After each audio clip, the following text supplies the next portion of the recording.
नीति आयोग ने विकसित भारत के लिए एआई रिपोर्ट जारी की। इसमें बताया कि आर्टिफिशियल इंटेलिजेंस भारत की अर्थव्यवस्था को नई रफ्तार देगा। बैंकिंग, मैन्युफैक्चरिंग, फार्मा और ऑटो सेक्टर प्रमुख लाभार्थी होंगे। जीडीपी विकास दर 8% से ऊपर जा सकती है। देखिए हमारी खास report.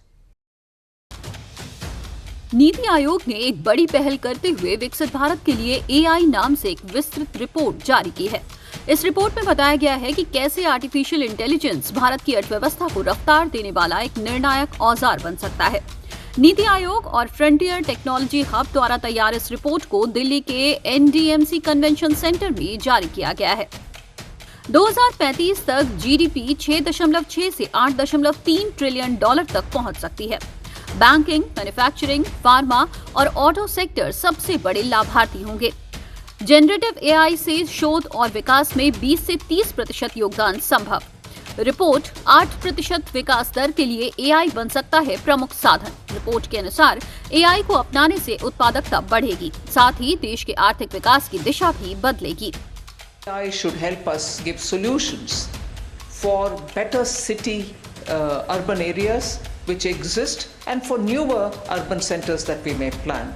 I think we need to have a greater understanding that AI probably is capable of giving us in situ solutions without having to remove people from where they are, but keep them there, but give them the solutions which has been waiting for decades. वहीं केंद्रीय मंत्री अश्विनी वैष्णव ने वर्तमान युग में भारत को AI के क्षेत्र में आगे आने पर जोर दिया। Telecom technology, semiconductors, electric vehicles, biotech, some of the most complex engines, quantum, rare earth, and a few more.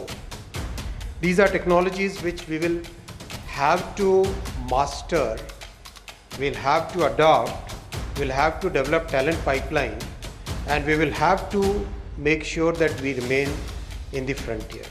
And over a period of last few decades, the biggest change which has happened and the biggest factor which has joined this constellation of technologies is AI.